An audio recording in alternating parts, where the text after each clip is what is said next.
perfect time to invite Paul Nelson up for book stuff.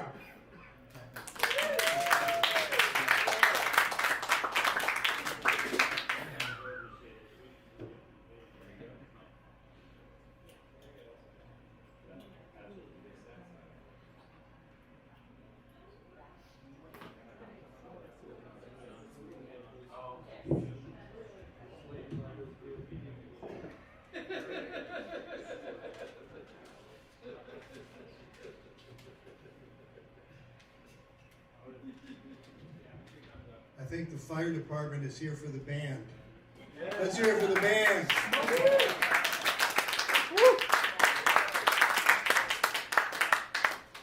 To read one poem before I start reading with the band because of what's going on in the world today.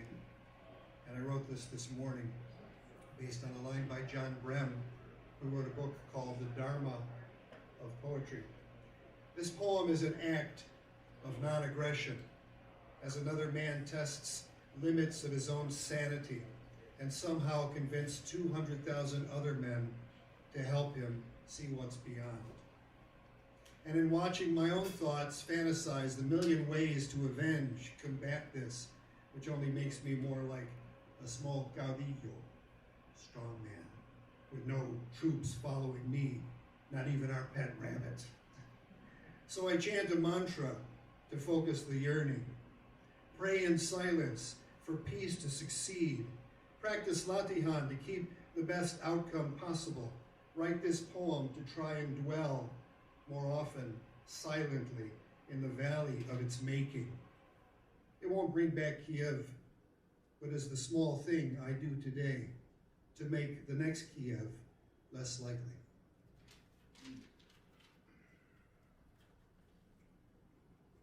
Reading from my new book, Haibun de la Serna. First of all, it's an honor to be here. I'm grateful that you're here. I'm grateful Jim invited me to play with this band. I'm grateful for this amazing music that we get to enjoy every other week here. This is the first public reading of this book called Haibun de la Serna tonight.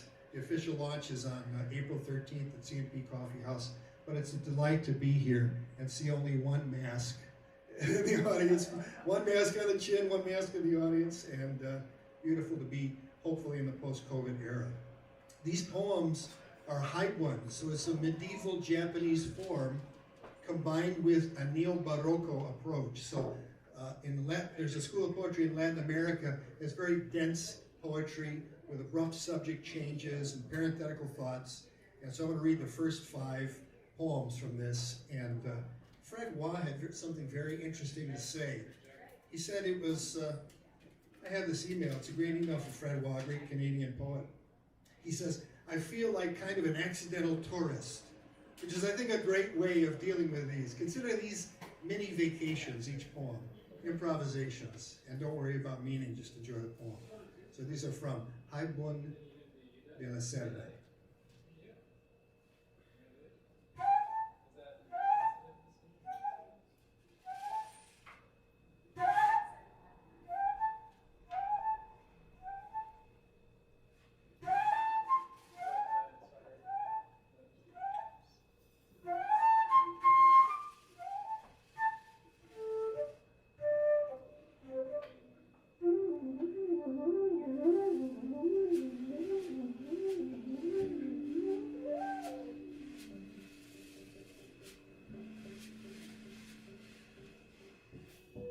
Number 1, The Pigeon's Key, epigraph Ramon Gomez de la Serna.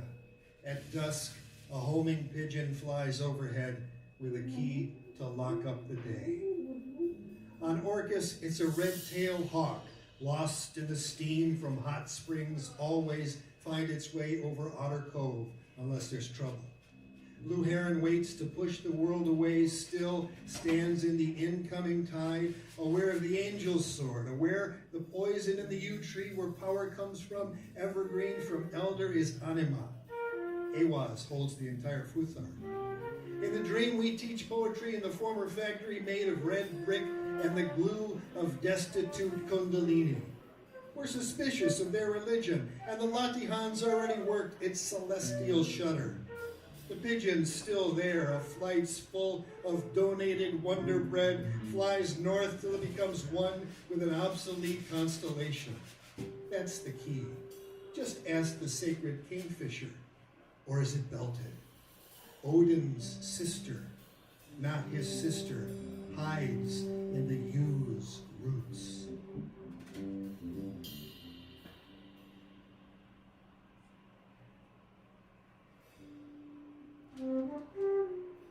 Two, Duende's dance step. Death is inaudible. In the intimacy of the house, it walks on tiptoe. Ramon Gomez de la Serna.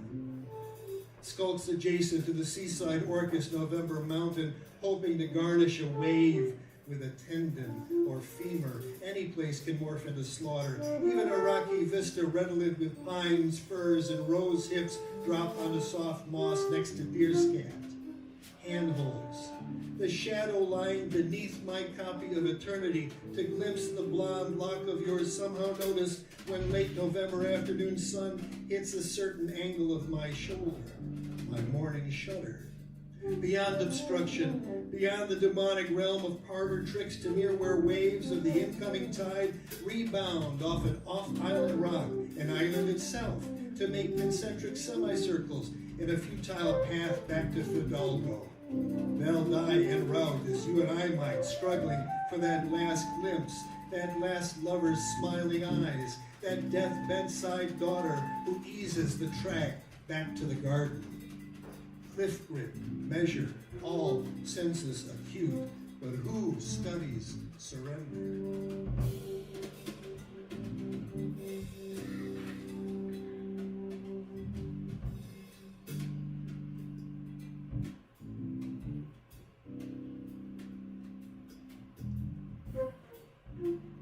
Three, quickening.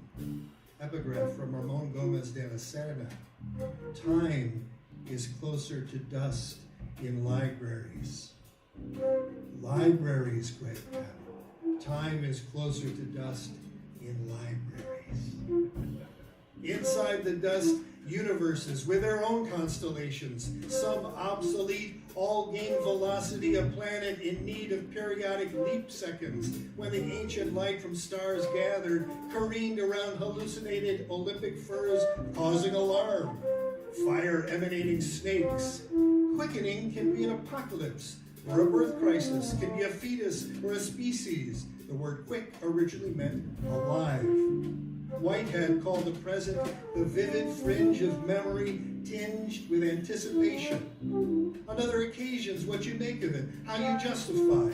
Ringed with wintering Scotch broom, or the pods left behind by lavender blossoms, ones he might have crumpled in the minute universes of his sweater pocket, and she goes from 0 to cat driving in 60 seconds to give him the gift of the present.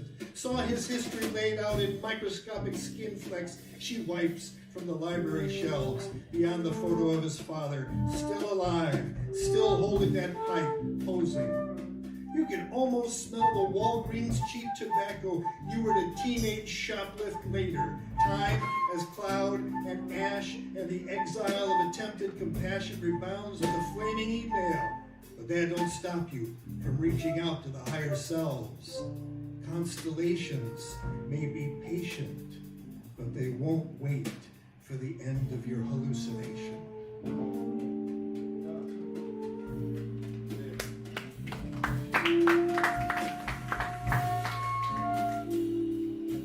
Angel hack. Never forget that it was an angel that invented swords.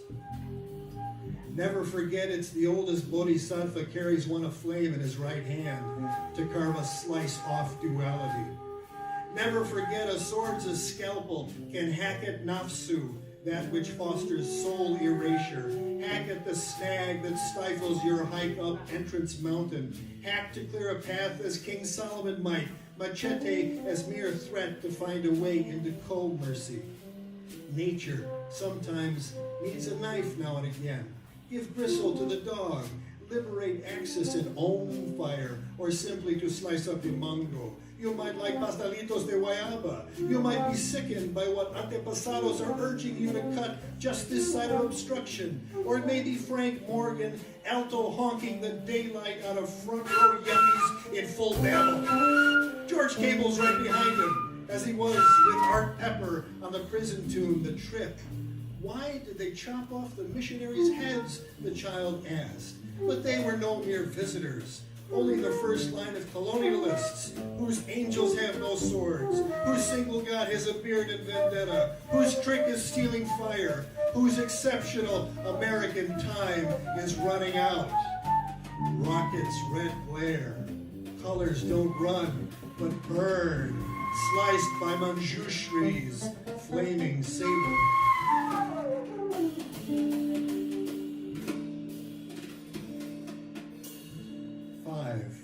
Carbonism. A carbon copy is taken of everything that is said in the dark. A diamond reflects all darkness whispered in a room lit by faint beams from the cold moon. The moon when horns are broken off. A long night's oak moon, almost seen dodging sunbeams, applying mascara, ordering another foamy cappuccino. A diamond's a girl's confidant in the hardest allotrope of carbon. Buckyball's a carbon, C60, but I've never had one festooning an earlobe or translating Miles' Mademoiselle Mabry from wax into the darkness of sound's primitive hunger. Copy this, the photo of goats return after dark to an always older city. Energy lines still flow out footsteps made by the swarming, invisible dead of Chief Self's tribe, beyond silence of the pathless woods climb up any entrance mountain. A carbon copy being taken by shades at the mall ward, at the indie neighborhood coffee house where the proprietor builds community one sneer at a time, at the back house by Lake Schwabash. A carbon copy of everything said in the dark, every grunt and mastication, sometimes trading phosphorus for arsenic, entrails for a larger heart, evidence of a 27th Genesis on a planet in need of at least one more. Absence of reflected light, or photon storehouse for the footsteps of one more invisible tribe.